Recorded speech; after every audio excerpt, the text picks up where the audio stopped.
And they also, the Vandals seemed to lead a pretty nice life. You know, they lived in very, very, very nice parks down in Carthage. They had very shady trees, and they liked very good wine and food, and they wrote poetry. So the notion of them trashing bus shelters and urinating in phone booths, that's all more of a... No, it's all a myth. I mean, when the Vandals sacked Rome, they didn't touch anything. They did knock down one or two buildings, but that's only because they weren't safe and they needed rebuilding. So they're more like public safety officers. Exactly, yes, absolutely. This is a clip from the recent series of the Barbarians. And so it was that in 439, Gaiseric and his Vandal refugees, driven from their homelands by the Hun invasion, harried and beaten across Europe, found themselves in a land of milk and honey, with their hands around Rome's throat. And the worst example of Gaiseric's cruelty that the Catholics could find was that he banned their hymns.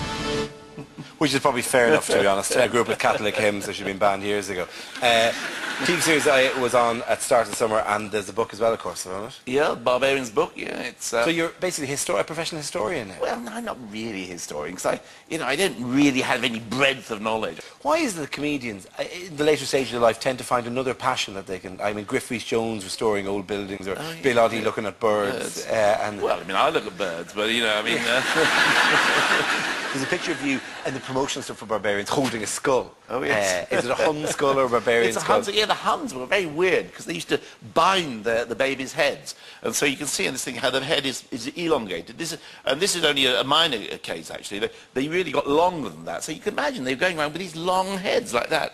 But very moody, by the way. I like that smoke effect. If you go further down, we can actually. There's a man with a pipe. This is an archaeologist in Bulgaria, and he was smoking a pipe, so he gave us a bit of atmosphere for the picture. This is why he's laughing so much. It is. You're back to low-rent filmmaking again, aren't you? Yeah, it's all like that. We felt bad for Gaiseric. We felt bad that he'd been misrepresented in history. We think all Gaiseric needed, and this is Gaiseric here in traditional stance, all Gaiseric needed was some spin, as it were, right? Some positive kind of PR. Right? So this is where we see Gaiseric. We can soften him a bit. We should put him into hospitals. You don't see enough of Gaiseric. Just attend it with sick children. Look at the happiness in the child's face looking at him. Gaiseric as a statesman, Gaiseric visiting with Mandela, who doesn't gain from Mandela at some stage, they said, and Gaiseric brokering a peace treaty in the Middle East. If we could do that with Gaiseric, then finally, Terry, you would have finally rehabilitated Gaiseric. Thank you very much. Couldn't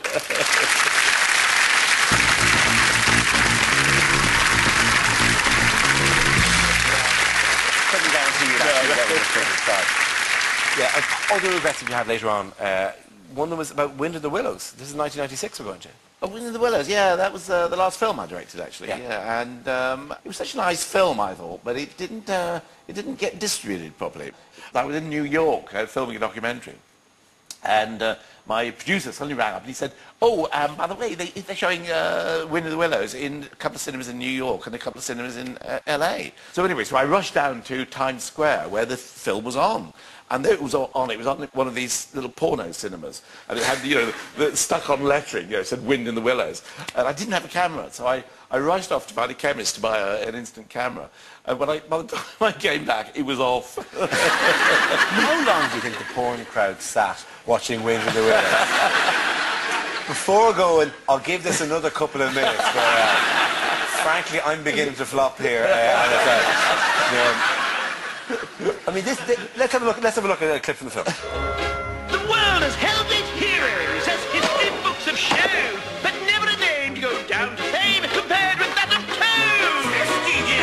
The army all saluted as they marched along the road. Oh, was it the king or the president? No, it was Mr. Toad.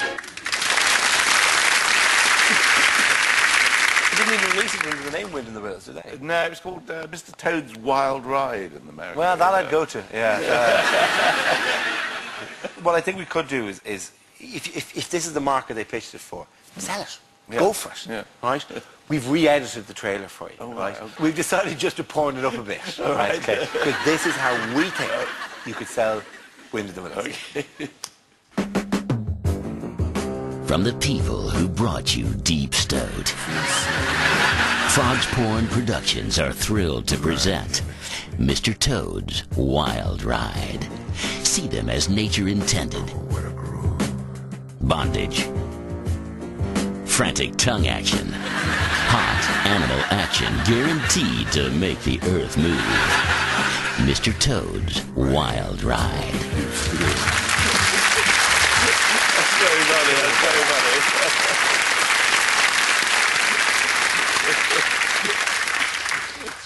It does bring us on to a serious enough regret in some ways, and this goes back way back to 36 years ago when you started working with the BBC, which is one particular sketch that didn't go out exactly the way you might have liked it. Let's show the sketch. Now, Harry, what made you first want to try and start summarising Proust? Well, I first entered a seaside summarising Proust competition when I was on holiday in Bournemouth, and my doctor encouraged me with it. And, Harry, what are your hobbies outside summarising? Well, golf and strangling animals. Right. Something was cut out of that. Yes, indeed. He says golf, strangling animals and masturbation. And the BBC wouldn't let us say masturbation. Strangling animals, fair enough. Masturbation, no, right out. And how much of a debate did you have with the BBC about this? Well, I don't know. I can remember going up to see Tom Sloan, who was then head of light entertainment, and I said, what's wrong with masturbating? You know, I masturbate, you masturbate, everybody masturbates. You know, what's the big problem, Tom? And Tom says, well, anyway, I'm not going to do it. See, these days, I could do a section of this show asking for your masturbation tips, called Laughing All the Way to the Wank.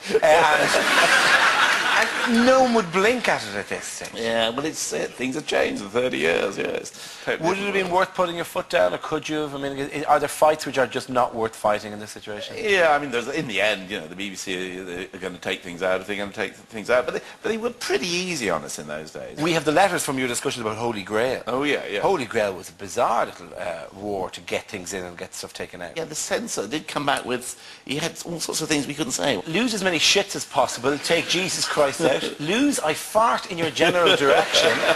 The final time, lose the oral sex. What I like is the negotiation here. We'll agree to lose the shit, take out the odd Jesus Christ, but keep oral sex, fart in your general direction, and make castanets of your testicles. Is that the kind of horse trading you have to do? Yeah, no, absolutely. You know, that goes on. Whenever you got censorship, you're going to have that kind of horse trading. It's ridiculous, isn't it? But it happens, yeah. The ultimate of this was obviously Life of Brian, which was an astonishingly controversial film. Well, yeah, but I mean, it really was controversial with people who hadn't seen it. You can't have innocently been hanging Graham Chapman on a crucifix and go, they won't mind, this will be grand, this will be fine. In Ireland, of course, when I was growing up, there was no chance of seeing it. They were quite organised then. So you had 3 films at one stage banned in Ireland. Yeah, at the time, they'd only ever banned 4 films in Ireland, and I directed 3 of them. I think my greatest achievement. What we're going to do at the very end of the show, we're just going to see how far things have moved on. I do have to say it's been an utter pleasure to talk to you. Thank you for coming in and turning back time. Terry Jones, ladies and gentlemen.